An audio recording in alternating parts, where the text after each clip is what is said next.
Bonjour à toutes et à tous, une nouvelle vidéo sur Thomas Hobbes, un penseur philosophe du XVIe, XVIIe siècle. Le titre s'intitule L'homme est un loup pour l'homme. Alors nous allons voir pourquoi ce titre, car ça fait partie de son œuvre majeure, Le Léviathan, et de d'autres œuvres qui ont influencé la politique occidentale, je dirais. Alors, il est né à Westport en 1588. Hobbes est le théoricien par excellence de l'absolutisme politique. Donc, sa pensée a une influence considérable sur le libéralisme et sur la pensée économique du XXe siècle, et même avant, je dirais. Alors, il a notamment été influencé par Aristote, mais s'oppose souvent à la pensée aristotélicienne. Bien qu'il ait étudié les sciences et fût influencé par l'œuvre de Galilée, de Kepler, de Fra Paolo Sarpi, mais aussi de Marin Mersenne, son ouvrage de 1655, De Corpore, constitue une œuvre majeure de Hobbes en matière de logique, de physique, de métaphysique. Néanmoins, il axa sa philosophie sur une vision plus politique. On va le voir un peu plus tard. Alors, fort d'une excellente formation humaniste, qu'il compléta en menant ses propres recherches scientifiques, Hobbes posa les bases théoriques d'un système philosophique matérialiste. On verra aussi qu'il a une influence aussi empirique. Alors, son but était d'asseoir sur les bases conceptuelles objectives une politique égalitaire aux formes absolutistes. L'époque de Hobbes est marquée par des changements des paradigmes avec l'introduction des idées de la réforme protestante, tout particulièrement du calvinisme qui insiste sur la prédestination et le salut accordé aux élus par la grâce divine. De ce fait, le puritanisme remet en question l'autorité ecclésiale de la monarchie. On verra l'influence que ça a pu avoir aussi sur la Révolution française de 1789. Et donc c'est aussi un contemporain d'Oliver Cromwell avec le régicide Charles Ier qui influa énormément la géopolitique anglo-saxonne et de surcroît européenne. Alors concernant l'enseignement de Hobbes, il fut dispensé au Magdalen Hall avec un programme fidèle à la scolastique médiévale.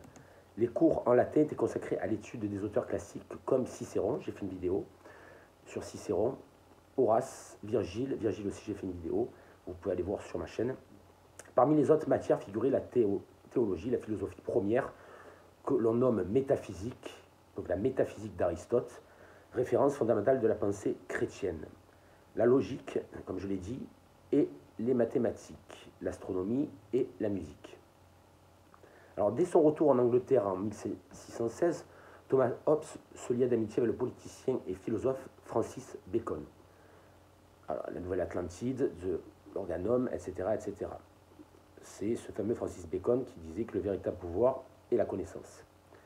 Donc il eut aussi une influence considérable sur la pensée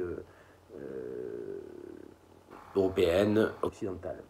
Alors il fréquentait également d'autres grands noms de l'époque, comme le poète et dramaturge Ben Jonson, le médecin William Harvey, donc c'est celui qui a découvert la circulation sanguine, donc c'était au XVIIe siècle. Alors, est-ce qu'on peut considérer pour autant que Hobbes fut un scientifique avant d'être un philosophe et un théoricien de la politique?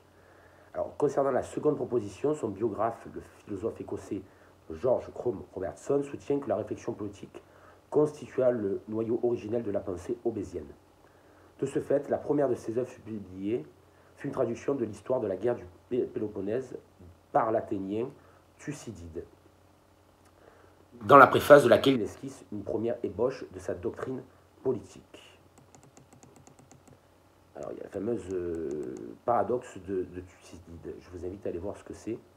Toutefois, il n'est pas si facile de réfuter la première suggestion donc, concernant son influence scientifique, surtout si l'on tient compte de la définition de la philosophie que donne Hobbes dans l'un de ses derniers ouvrages, De Corpore, en 1655. Il disait « La philosophie est la connaissance acquise par droite ratiocination des effets ou des phénomènes à partir de la connaissance de leur cause ou de leur génération, et réciproquement des générations possibles à partir de la connaissance des effets. » Alors, il usa justement de méthodes, que ce soit pour établir des lois générales comme la méthode par induction, donc on part des effets pour faire vite, pour établir une théorie générale, ou alors le système déductif ou logico-déductif, qui est plus en phase, on va dire, avec la méthode aristotélicienne et le fameux syllogisme d'Aristote, avec les deux prémices, et on déduit une cause finale, on déduit quelque chose. Alors, après avoir doté son système à caractère matérialiste et mécaniciste d'une base conceptuelle claire, Hobbes consigna ses conceptions anthropologiques dans la première de ses œuvres majeures. Donc, il confronta sa conception générale de la philosophie à une figure intellectuelle de l'époque, le fameux René Descartes. Hobbes est considéré comme un des principaux représentants du panzomatisme ou corporéisme, c'est-à-dire la théorie qui attribue à toutes les choses une entité corporelle dont l'un des passages du Léviathan est l'un des textes les plus significatifs. Alors là, on est radicalement en opposition avec l'hyélomorphisme théorisé par Aristote. Je ne vais pas m'attarder justement sur ce concept-là, parce qu'il y a beaucoup de concepts sur lesquels Aristote, j'ai fait des vidéos, la phronésis, l'antelechie et d'autres concepts. Alors, Hobbes affirme que l'univers dans son entier est corporel et possède des dimensions. De plus, chaque partie d'un corps est également corps et elle a des dimensions de même type et en conséquence, chaque partie de l'univers est corps et ce qui n'est pas corps n'est pas une partie de l'univers. Et comme l'univers est tout ce qui n'en fait pas partie, n'est rien et n'est rien par conséquent, nulle part ajoute-t-il. On verra que toutes ces théories ont été quand même balayées par certains et remises en question. Concernant la nature humaine et son œuvre de 1640, les éléments de loi, Hobbes considère que la nature de l'homme est la somme de toutes ses facultés naturelles telles que la nutrition, le mouvement, la génération, la sensibilité, la raison. Et il y a d'autres caractéristiques. De facto, Hobbes affirme que l'être humain est déterminé par les mêmes principes mécaninistes que le reste de la nature. Donc là, on se rapproche d'une vision assez cartésienne, même s'il y a quand même des divergences. Dans le Léviathan, donc la fameuse œuvre de Hobbes, publiée en 1651, l'homme est décrit comme une machine en usant des mots comme ressort, roue, fibre. Il est en cela plus proche de l'homme-machine, donc du fameux Lamétrie, qui avait écrit philosophe des Lumières du XVIIIe siècle, et ce dernier était un des premiers matérialistes des Lumières que de l'homme double de René Descartes. Alors concernant la liberté, parce qu'il a travaillé beaucoup sur ça, et c'est cette notion d'absolutisme, Hobbes ne croit pas à la liberté de l'être humain. Selon lui, les décisions des individus ne peuvent échapper aux diktats des appétits produits par l'empreinte laissée sur notre appareil sensitif par le mouvement général de la matière. Donc là, vraiment, on voit le côté matérialiste. Et donc là, il oppose vraiment les passions et ce qui est rationnel, finalement, que l'homme, à travers ses passions, ses sensations, son appétit, finalement son côté épicurien, voire hédoniste, entrave ses libertés. En tant que créatures dominées par des désirs instables par essence, les êtres humains sont insatiables, comme ils ne peuvent pas se comporter autrement. Tout homme a droit à toute chose, concède Hobbes. Il établit ainsi un droit naturel fondé sur les désirs inhérents à l'être humain, libre de toute considération étrangère au matérialisme hobbésien pur. Cet égoïsme est une épée à double tranchant parce qu'il contribue de manière décisive à la conservation de la vie de l'individu, mais il provoque aussi des sentiments d'hostilité envers ses congénères. Et là, on va en revenir à cette fameuse citation « L'homme est un loup pour l'homme ». Alors normalement, c'est un certain Plot qui avait évoqué cette citation, on en doit la paternité. Alors, dans le Léviathan, Hobbes explicite la triple origine de ce conflit perpétuel. Alors je cite, premièrement, la rivalité, deuxièmement, la défiance, troisièmement, la fierté. Le premier fait que les hommes attaquent pour le gain, la seconde pour la sécurité, et la troisième pour la réputation. Par là, il est manifeste que pendant le temps où les hommes vivent sans un pouvoir commun, qui les maintienne tous dans la peur, ils sont dans cette condition qu'on appelle guerre, et cette guerre est telle qu'elle est de tout homme contre homme. Thomas Hobbes développe dans le Léviathan l'hypothèse de l'état de nature, une situation pré-politique, donc dans les fondements de la morale, sans contrainte légale. L'homme quitte cet état afin d'assurer sa survie et instaure un pacte qui donne naissance à l'état, le fameux Léviathan, un monstre issu de la Bible. Voilà. Alors, sa rédaction de Léviathan, où la matière, la forme et la puissance d'un état ecclésiastique et civil, donc ça c'est le terme complet, fut terminée en 1650 et publiée en 1651. Pardon. Tous les thèmes philosophiques chers à Hobbes y sont réunis.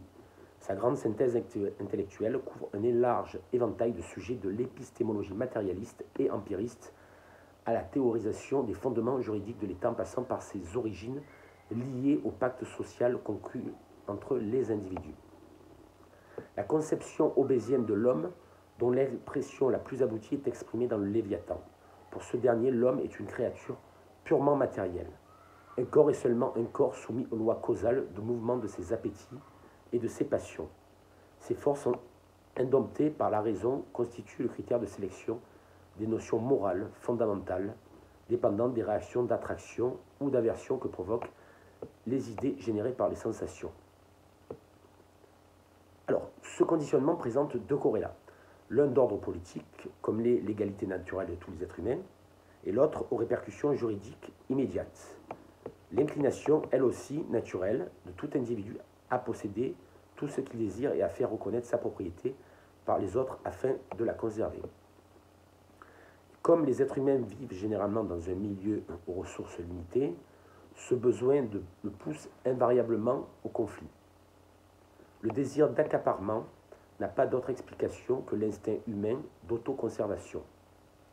Lorsque l'homme se soumet aux exigences de sa nature, inéluctablement, des disputes éclatent avec ses congénères et dans ce cas finit par s'imposer la loi du plus fort, du plus intelligent, du plus riche, à moins qu'une médiation ou une circonstance extérieure l'en empêche, ce que l'on peut nommer la guerre de tous contre tous. Cette inquiétude perpétuelle, cette propension de l'homme à commettre toutes sortes d'outrages, conduisent Hobbes à affirmer que homo homini lupus, comme je l'ai cité précédemment, l'homme est un loup pour l'homme. Alors, grâce au juste exercice de la raison, les êtres humains promulguent pour eux-mêmes une série de lex naturalis, c'est-à-dire de lois naturelles, qui leur interdisent de prendre des initiatives néfastes à leur survie, c'est-à-dire de faire ce qui détruit leur vie ou leur enlève les moyens de la préserver. Hobbes profite de cette question pour placer une incise intéressante sur la différence essentielle entre le droit, jus, J-U-S, et la loi, lex, L-E-X. En pratique, le droit a un caractère subjectif pour la personne et objectif pour l'environnement social. Un ordre exprimé par la loi est lui toujours objectif en tant que mandat obligatoire. Dans la terminologie de Hobbes, la lex naturalis, donc la loi naturelle, représente le contraire du droit naturel, c'est-à-dire du jus naturalis. Le second implique la liberté de choix. Tout peut m'appartenir puisque c'est ce à quoi me poussent mes instincts, reflet fidèle de la nature. Ce droit naturel, par conséquent, est contraire au concept de justice. Pour Hobbes, un État doté de pouvoir absolu est le seul remède contre la guerre perpétuelle et totale. Sa légitimité repose sur le pacte par lequel les individus renoncent à la non-violence au nom de la paix. On verra plus tard qu'il y a eu le fameux contrat social de Jean-Jacques Rousseau. Si le Léviathan absolutiste échoue, apparaît alors Behemoth, la révolution. Dès lors que les individus sont convaincus, l'issue d'une réflexion solitaire mais convergente de la nécessité de céder une partie de leur liberté afin d'assurer leur survie et bien-être, puis s'accordent formellement sur cet objectif en établissant un pacte ou contrat social. La somme des pouvoirs individuels, qui pour ainsi dire découlent de cet acte constitutif, peuvent être confiés à des instances telles que des assemblées, groupes aristocratiques, corporations, sujets individuels, etc., etc. Les options sont nombreuses, mais la meilleure est, selon Hobbes, de désigner un homme ou une assemblée. Alors, je cite ce dernier, de telle manière que c'est comme si chacun devait lire à chacun que j'autorise cet homme ou cette assemblée d'hommes, j'abandonne mon droit de me gouverner à cet homme ou à cette assemblée, à cette condition que tu lui abandonnes ton droit et autorises toutes ses actions de la même manière. Cela fait la multitude ainsi unie en une seule personne est appelée une république, en latin civitas. C'est là la génération de ce grand Léviathan. Alors, tout ça nous porte à recentrer le débat sur la souveraineté d'un pays, d'une nation, d'un État. Donc, à partir du moment où on accorde, donc, d'un point de vue démocratique ou pseudo-démocratique, les pleins pouvoirs à une assemblée, à un individu, à des aristocrates, des oligarchies, on cède et on concède justement une part de nos libertés, voire plus. Quand l'État prend, il ne donne pas en retour. Donc là, nous sommes dans un dilemme avec la notion de liberté individuelle et de liberté collective. Donc c'est un sujet qui est d'actualité pour, je dirais, pour toute forme de civilisation démocratique, je mets entre parenthèses. Voilà, je vous remercie de m'avoir écouté et vous pouvez vous abonner, activer les notifications et à très bientôt sur la chaîne philosophique. Merci, c'était Nicolas, au revoir.